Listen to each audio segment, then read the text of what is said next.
नमस्कार दोस्तों, स्वागत है आपका फिर से एक बार एसएनएम चैनल के अंदर। और आज हम बात करेंगे एक बीमारी जो अमूमन तौर पे औरतों के अंदर ज़्यादा कॉमनली देखने को मिलती है और विशेष तौर पे आपको ये बीमारी देखने को मिलेगी उन लोगों के अंदर जिनकी उम्र 50 से ज़्यादा है। जी हाँ, आज हम बात करेंगे एक बीमारी जिसका नाम है ऑस्टियोपोरोसिस।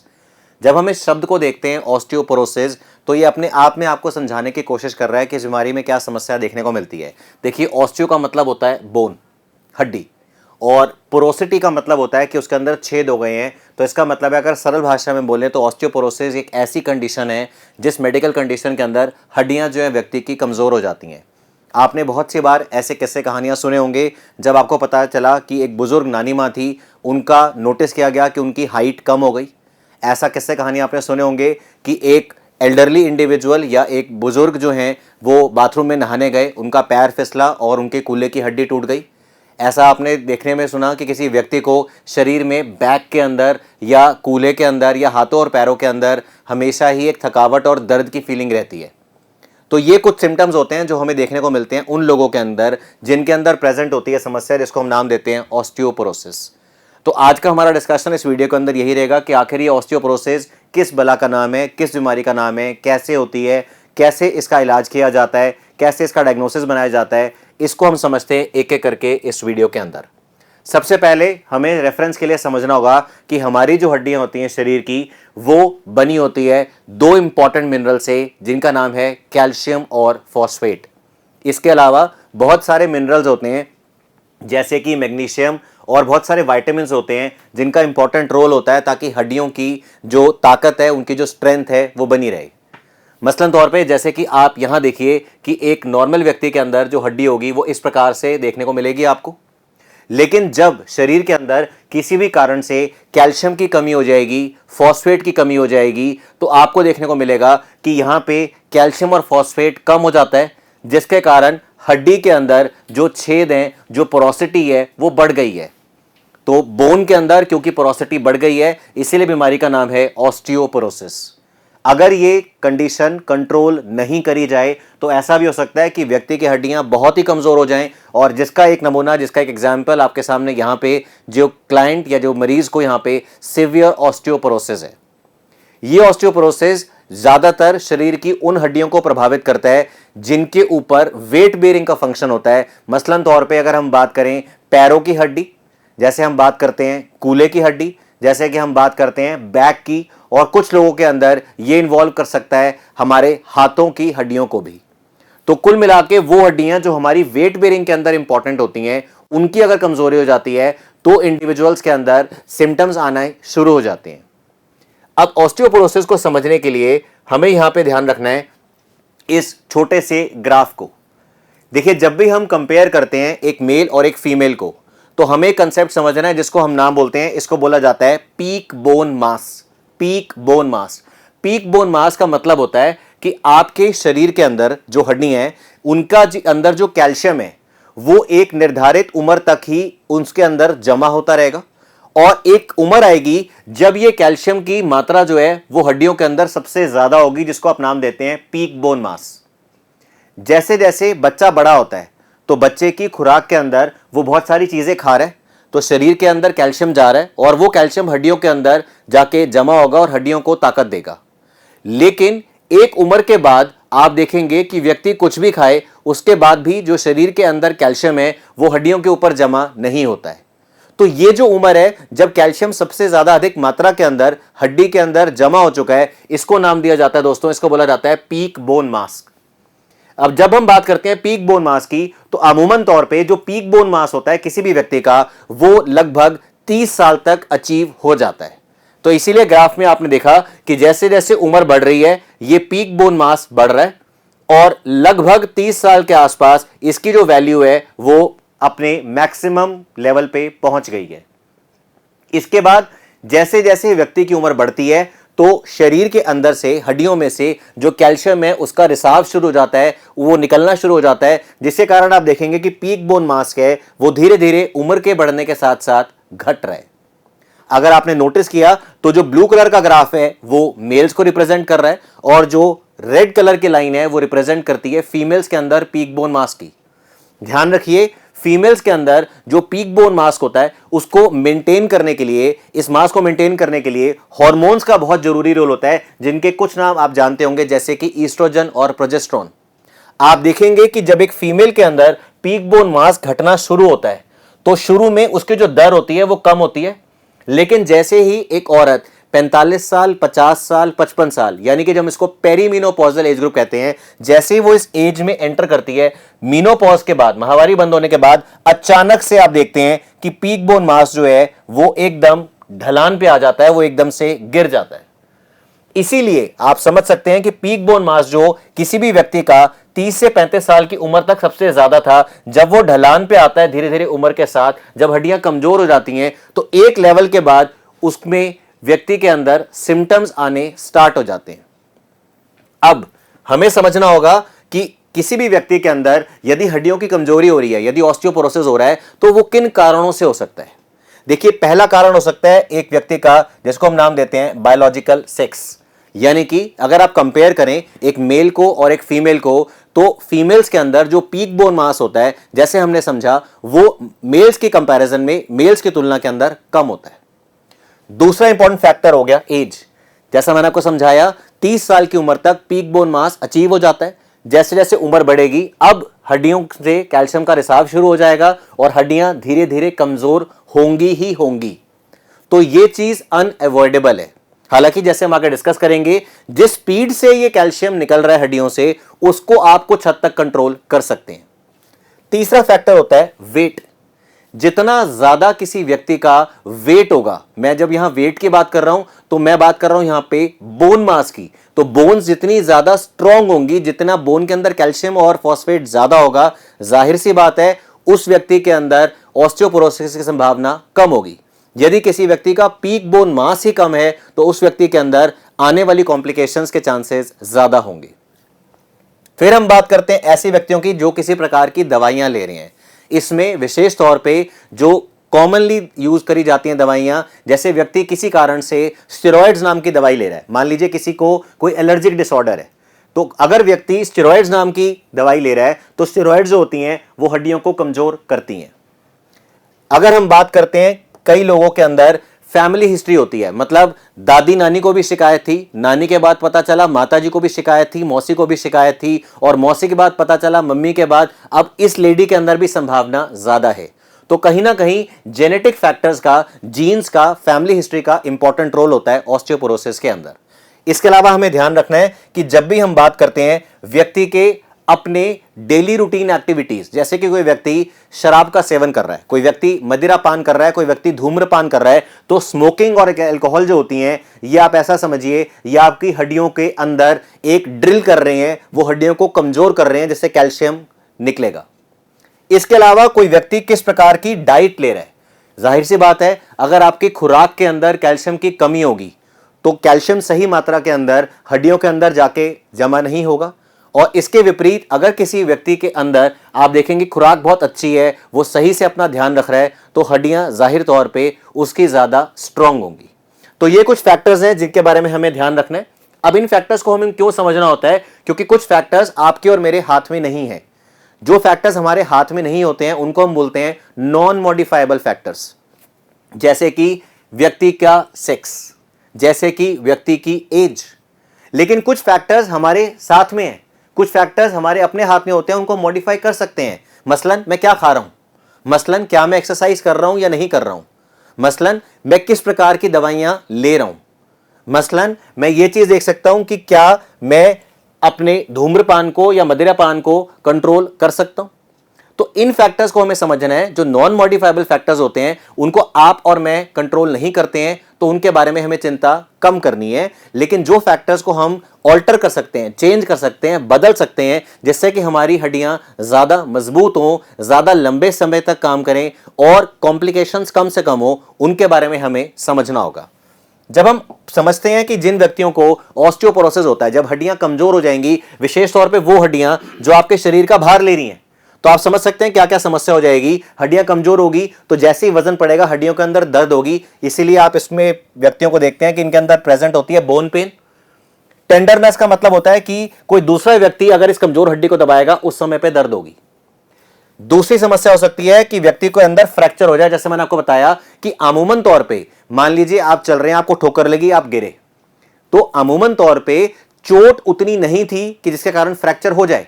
लेकिन वही चोट अगर एक बुजुर्ग व्यक्ति को लग जाती है, अगर एक 70 साल के व्यक्ति को लग जाती है, तो हो सकता है कि उनकी हड्डी टूट जाए, फ्रैक्चर हो जाए। तो इसको हम नाम देते हैं, इसको हम बोलते हैं फ्रैक्चर विद लिटिल और नो ट्रॉमा। ये वाला जो फ्रैक्चर होता है एबनॉर्मल फ्रैक्चर है, इसको पैथोलॉजिकल फ्रैक्चर भी बोला जाता है। तीसरी चीज हो सकती है कि व्यक्ति की हाइट कम हो जाए। जो मैंने आपको एग्जांपल बताया था कि दूर की नानी मां जो थी वो पहले तो 5 फुट 2 इंच की थी, लेकिन उम्र के साथ साथ अब उनकी हाइट 5 फुट रह गई है। ये हंसने का विषय नहीं है, ये मजाक की बात नहीं है, हकीकत है। क्योंकि यहां पे अगर आप ध्यान से देखें, यहां पे जो स्पाइनल कॉर्ड है, यहां पे जो वर्टिब्रल कॉलम है, जो हमारी रीढ़ की हड्डी है, उसकी अंदर कैल्शियम अगर कम हो जाएगा तो मान लीजिए एक हड्डी या एक मनका जिसको हम बोलते हैं, जिसकी चौड़ाई इतनी थी अब वो कम रह जाएगी। अगर हर मनके की ऐसी हाइट कम हो जाएगी तो व्यक्ति की ओवरऑल हाइट जो है वो कम हो सकती है। इसके अलावा आप देख सकते हैं क्योंकि हड्डी पूरी तरीके से वजन नहीं ले पा रही है, तो ऐसा हो सकता है कि यहां पे नेक रीजन के अंदर फ्रैक्चर हो जाए। ऐसा भी हो सकता है कि व्यक्ति को कमर के अंदर हमेशा ही दर्द रहे, और यह भी हो सकता है कि व्यक्ति जो पहले ठीक ठाक चलता था वो अब झुक के चलने लग गया है क्योंकि उसकी हड्डियां वजन नहीं ले पा रही हैं।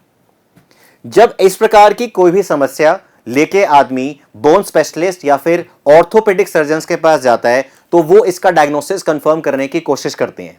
कुछ ब्लड टेस्ट कराए जाते हैं जिसके अंदर serum calcium, serum magnesium, serum phosphate और इसके अलावा एंजाइम्स जैसे कि अल्कलाइन फॉस्फेटेज, इनकी वैल्यू को चेक किया जाता है। लेकिन एक बहुत ही कॉमन और एक सरल तरीका है जिससे आप इस चीज की जांच करा सकते हैं कि हड्डियां कमजोर हैं या नहीं, और उस टेस्ट का नाम है, उसको आप पढ़ते हैं, इसको बोला जाता है bone mineral density scan. Bone mineral density scan, जिसको दूसरे शब्दों के अंदर डेक्सा स्कैन भी लिखा जाता है। यह एक विशेष प्रकार का एक्सरे है जहां पे डेक्सा का मतलब है डुअल एनर्जी एब्जॉर्प्शियोमेट्री, जहां पे आप व्यक्ति को लिटा देते हैं, जैसा कि यहां पे आप भली भांति देख सकते हैं, और इस मशीन के द्वारा आप उसके शरीर के अलग अलग हिस्सों के अंदर एक्सरेज लेते हैं। जैसे कि टॉप व्यू में ये स्कैन आपको ऐसा दिखेगा। आपने जब उसके एक्सरे लिए, उसके बाद आप इस व्यक्ति के एक्सरे देखकर इस चीज का जानकारी ले सकते हैं कि उसकी हड्डियों के अंदर कितने मात्रा के अंदर कैल्शियम बचा हुआ है। ये जो कैल्शियम इस व्यक्ति के अंदर प्रेजेंट है या जो कैल्शियम इसके अंदर बचा हुआ है, इसके हिसाब से आप व्यक्ति को एक स्कोर देते हैं। आप में से बहुत सारे लोग जिन्होंने अपने घर के अंदर अपना या बड़े बुजुर्गों का टेस्ट कराया होगा बोन मिनरल डेंसिटी का, उनको जानकारी होगी कि वो ये टर्म पढ़ते हैं टी स्कोर और जेड स्कोर। तो हम समझते हैं कि आखिर ये टी स्कोर और जेड स्कोर जो आपकी रिपोर्ट के अंदर लिखा हुआ है, ये किस बला का नाम है। देखिए, किसी व्यक्ति के अंदर आपने शरीर के अलग अलग हिस्से के अंदर विशेष प्रकार के एक्सरे कर लिए। अब एक्सरे को देख के आपको यह जानकारी प्राप्त करनी है कि इस व्यक्ति की हड्डी कितनी कमजोर है। इसका मतलब है आप किसी तुलनात्मक वैल्यू से, यानी कि किसी रेफरेंस वैल्यू से ही इसको कंपेयर कर सकते हैं। यदि रेफरेंस पॉइंट आपने लिया एक ऐसा व्यक्ति जिसकी उम्र 20 से 35 साल है, कहने का मतलब है एक हेल्दी इंडिविजुअल जिसकी उम्र 20 से 35 साल है, जिसका पीक बोन मास जाहिर है प्रेजेंट होगा, अगर उसके कंपैरिजन में आप इस व्यक्ति के हड्डियों को देखते हैं तो इस स्कोर को नाम दिया जाता है टी स्कोर। तो आसानी से याद रखने के लिए हम ऐसा बोल सकते हैं कि टी स्कोर मतलब तुलना करने वाला स्कोर, मतलब एक हेल्दी इंडिविजुअल से आप कंपेयर कर रहे हो कि इसके कंपैरिजन में आपकी हड्डी कितनी मजबूत है। एक दूसरा स्कोर कभी कभी आप रिपोर्ट के अंदर पढ़ते हैं जिसको नाम दिया जाता है जेड स्कोर। जेड स्कोर का मतलब यह है, जैसे कि एग्जाम्पल के लिए मान लीजिए हमने एक 70 साल की माता जी का बोन मिनरल डेंसिटी स्कैन कराया। अगर 70 साल की माता जी का स्कैन मैं 25 साल की औरत से कंपेयर करूं तो जो स्कोर आएगा उसको आप नाम देंगे टी स्कोर। तुलना कर रहा हूं मैं 25 साल यानी कि हेल्दी व्यक्ति के साथ। लेकिन 70 साल की माता जी का अगर मैं एक्सरे या बोन मिनरल डेंसिटी करके उन्हीं के एज और उन्हीं के जेंडर यानी कि लेडी टू लेडी और उन्हीं की उम्र की एक हेल्दी लेडी के साथ कंपेयर करूं, तब जो स्कोर आता है इसको आप नाम देते हैं जेड स्कोर। अब आपको इस स्कोरिंग के बारे में बहुत ज्यादा जानकारी नहीं होनी चाहिए, सिर्फ आपको इतना कंसेप्ट समझ में होना चाहिए कि जब हम ये स्कोरिंग निकालते हैं तो रेफरेंस वैल्यू के कंपैरिजन में जो पेशेंट की वैल्यू आती है उसको हम अलग अलग जोन्स के अंदर डिवाइड करते हैं। और इन जोन्स की क्या इंपॉर्टेंस है ये आपको ये ग्राफ देख के इस कलर कोडिंग से भली भांति समझ में आ जाएगा। मान लीजिए हमने किसी 70 साल के व्यक्ति का कैल्शियम की जांच करी, उसकी हड्डी के अंदर कितनी डेंसिटी है उसको हमने देखा, और उसको हमने एक हेल्दी इंडिविजुअल के साथ कंपेयर किया, टी स्कोर निकाला, और हमने देखा कि जितना साहब होना चाहिए 70 साल के हिसाब से उतना ही कैल्शियम इन माताजी के अंदर प्रेजेंट है। तो आप देखेंगे कि माताजी की जो रेंज होगी वो होगी ग्रीन वैल्यू के अंदर, यानी कि नॉर्मल बोन डेंसिटी रेंज। जब रेफरेंस के अंदर और जिस व्यक्ति का आपने स्कैन किया उसके अंदर डिफरेंस नहीं है, तो जो रेफरेंस वैल्यू आती है इसकी वो आती है 0। कुछ लोग ऐसे भी हो सकते हैं जो विशेष कारणों के कारण जिनकी हड्डी बहुत ज्यादा मजबूत हो, तो रेफरेंस से भी कभी कभी उनकी वैल्यू ज्यादा हो सकती है, तो उनकी वैल्यू कभी कभी पॉजिटिव हो सकती है। यदि किसी की व्यक्ति की हड्डी कमजोर होगी तो आप देखेंगे कि उसकी वैल्यू रेफरेंस वैल्यू से कम आएगी, जो स्कोरिंग आएगी, चाहे हम टी स्कोर की बात करें या जेड स्कोर की बात करें, वो कम आएगा। अगर ये स्कोर कम आता है और मान लीजिए स्कोर की वैल्यू आती है -1 से लेकर -2.5, इसका मतलब है हड्डी के अंदर कमजोरी है। इसका मतलब है, जैसे आप पढ़ सकते हैं ऐसे यहां पे ऑरेंज है येलो लाइन, और इसको हम नाम देते हैं, इसको बोलते हैं ऑस्टियोपीनिया। पीनिया मतलब कमजोरी, हड्डी की कमजोरी है। लेकिन क्या पोरोसिटी प्रेजेंट है, क्या वाकई इसको ऑस्टियोपोरोसिस है, वो आप तब बोलेंगे जब इन स्कोर्स की वैल्यू रेफरेंस वैल्यू से -2.5 से भी कम हो जाए, माने कि -2.5 से भी -3, -3.5, -4 अगर इस प्रकार की हो जाए, तो आप ध्यान रखिएगा ये एक लाल निशान यानी कि खतरे की बात है। इसका मतलब है कि व्यक्ति के अंदर जाहिर तौर पे डेफिनेटिवली उसके अंदर ऑस्टियोपोरोसिस प्रेजेंट है। तो रेफरेंस के हिसाब से हम इस बात की जानकारी बना सकते हैं कि व्यक्ति के अंदर जो उसकी हड्डी है वो कितनी कमजोर है या उसके अंदर कितनी क्षमता प्रेजेंट है। अब ये हमने बात कर ली जब हमने समझा कि इन स्कोरिंग के बारे में या फिर हम कैसे इसका डायग्नोसिस करते हैं। इंपॉर्टेंट क्या चीज है? इंपॉर्टेंट आपके और मेरे लिए ये चीज है कि अगर आप एक यंग इंडिविजुअल हैं या अगर आप एक ऐसे व्यक्ति हैं जिनके परिवार के अंदर आप लकी इनफ हैं कि आपके पेरेंट्स आपके साथ हैं, ग्रैंड पेरेंट्स आपके साथ हैं, तो क्या हम इस ऑस्टियोपोरोसिस को प्रिवेंट कर सकते हैं? जो मैंने आपको वीडियो के शुरू में समझाया, जो फैक्टर्स मॉडिफाइबल फैक्टर्स होते हैं वो आपके हाथ में है, तो उनका जरूर आप ध्यान रख सकते हैं। कैसे ध्यान रखेंगे उस चीज को समझ लेते हैं। हम सबसे पहले इस व्यक्ति की डाइट के अंदर, खुराक के अंदर इंश्योर करेंगे कि सही मात्रा के अंदर कैल्शियम प्रेजेंट है। अब आपका सवाल आएगा कि डॉक्टर साहब कैल्शियम किस चीज में प्रेजेंट है, ये हमें कैसे पता हो? कैल्शियम जो होता है वो अलग अलग फूड मटेरियल्स के अंदर प्रेजेंट है। अगर आप एक नॉन वेजिटेरियन है तो आपके लिए बहुत अच्छा है, क्योंकि ये कैल्शियम प्रेजेंट है फूड मीट के अंदर, ये प्रेजेंट है पोल्ट्री फीड के अंदर, जैसे कि एग्स के अंदर प्रेजेंट होता है। अगर आप एक ऐसे व्यक्ति हैं जो शाकाहारी हैं तो भी आपके लिए अच्छी बात यह है कि कैल्शियम जो होता है वो प्रेजेंट होता है दूध के अंदर, जैसा कि आप देख सकते हैं। इसके अलावा हरी पत्ते की सब्जी, जैसे कि हम बात करते हैं यहाँ पे कैबेज की, ब्रोकली की बात करते हैं, राजमा, हमारे देश के अंदर रागी बहुत अच्छा सोर्स है कैल्शियम का। और इसी प्रकार से अगर हम बात करें एक रेगुलर कंजम्पशन अगर हम रखते हैं फ्रेश फ्रूट्स की भी, तो भी हमारे शरीर के अंदर सही मात्रा के अंदर मिनरल्स और प्रोटीन्स जाते रहते हैं, जिससे हमारी डाइट के अंदर जो कैल्शियम का इंटेक है वो सफिशिएंट रहता है। कितना कैल्शियम सफिशिएंट होता है? अमूमन तौर पे एक व्यक्ति को लगभग 1000 मिलीग्राम कैल्शियम का इंटेक रखना चाहिए। दूसरा इंपॉर्टेंट फैक्टर होता है जिसको हम नाम देते हैं, ये है विटामिन डी। तो जिस तरह से मैंने समझाने की कोशिश करी है वो एक आसान तरीका है जो हमें क्लास नर्सरी के अंदर भी सिखाया गया था कि CDE की ध्यान रख लो। तो विटामिन डी यानी कि एक ऐसा विटामिन जो हमें मुफ्त में मिलता है जब हम बात करते हैं ईश्वर की, जब हम बात करते हैं नेचर की, जो कि धूप से मिलता है, इसीलिए इसको नाम दिया जाता है सनशाइन विटामिन। अब ये जो सनशाइन विटामिन है, विटामिन डी, इसको अगर हमें प्राप्त करना है तो जाहिर सी बात है हमें कुछ समय तक अपनी स्किन को धूप के लिए एक्सपोज करना पड़ेगा। जैसा कि कुछ सालों पहले तक होता रहता था कि लोग आराम से धूप सेका करते थे, लेकिन आज की मॉडर्न लाइफ के अंदर क्योंकि लोगों के घर ऐसे हो गए हैं जहां पे हो सकता है धूप ना आती हो, या फिर लोग इतने ज्यादा बिजी हो गए हैं, इतने ज्यादा व्यस्त हो गए हैं कि उनको धूप सेकने का टाइम ना हो, तो उनको फिर विटामिन डी बाहर से यानी कि कहीं और से लेने की आवश्यकता पड़ सकती है। तीसरा इंपॉर्टेंट फैक्टर है रेगुलर एक्सरसाइज। यहां पे जब हम एक्सरसाइज की बात करते हैं तो किसी भी प्रकार की रेगुलर वॉकिंग, रनिंग, स्विमिंग या किसी भी प्रकार की वेट बियरिंग एक्सरसाइज वो कम से कम 30 मिनट तक आपके रूटीन के अंदर होनी चाहिए, जिससे आपकी हड्डियों के अंदर ताकत बनी रहे। अगर आप इस प्रकार की वेट बियरिंग एक्सरसाइज नहीं करेंगे तो आपका जो पीक बोन मास था वो ज्यादा तेजी से ढलान की तरफ बढ़ेगा। इसके अलावा हमें ध्यान रखना है कि अगर किसी व्यक्ति की उम्र 60 साल से ज्यादा है तो कोशिश करनी चाहिए कि वो जरूरत के बिना इधर उधर ना जाए, और अगर हो सके तो हम उसके गिरने की संभावना को कम कर पाएं। जैसे कि अमूमन तौर पे हम एज मेडिकल एडवाइस ये बोलते हैं कि आप अपने घर का जो किचन का एरिया है, जो आपके घर का वॉशरूम एरिया है, जो बेदिंग एरिया है, जो कपड़े धोने वाला एरिया है, उसको हमेशा ही सूखा रखें।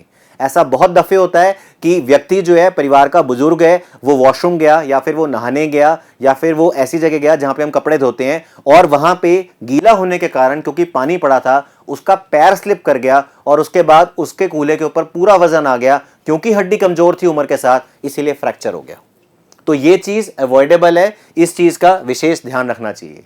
हम अपने खाने में क्या चीज खा रहे हैं, इसका हमें ध्यान रखना चाहिए। गुड न्यूट्रिशन का मतलब है आप अपनी डाइट का तो ध्यान रखेंगे ही रखेंगे, साथ ही साथ आप इस चीज का भी ध्यान रखेंगे कि जो चीजें आपकी हड्डियों की दुश्मन है उनको अवॉइड कीजिए। और इसमें जब मैं बोलता हूं अवॉइड कीजिए, तो विशेष तौर से दो चीजों के ऊपर ध्यान आपका आकर्षित करना चाहूंगा। पहला धूम्रपान और दूसरा मदिरापान। मैंने आपको बताया ये ड्रिल्स की तरह काम करते हैं, ये आपकी हड्डियों से कैल्शियम को निकाल लेने का काम करते हैं। तो जितना हो सके इनको कंट्रोल करिए, इनको खत्म करिए। इसके अलावा काफी सारे लोगों की क्वेरीज है कि जो वो टीवी एडवर्टाइजमेंट्स के अंदर देखते हैं, चाहे हम हॉर्नवीटा की बात करें, चाहे हम बॉर्लिक्स की बात करें, चाहे हम किसी और फूड सप्लीमेंट की बात करें, ऐसा नहीं है कि आपको जो भी न्यूट्रिशन है वो सिर्फ फूड सप्लीमेंट से लेना है।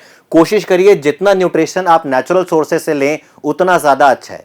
किसी कारण से मान लीजिए कि आप एक दुर्गम जगह पे प्रेजेंट हैं, मान लीजिए आप ऐसी जगह प्रेजेंट है जहां पे सब्जियां, फल किसी भी कारण से अवेलेबल नहीं है, उस समय पे न्यूट्रिशन सप्लीमेंट्स का प्रयोग किया जा सकता है।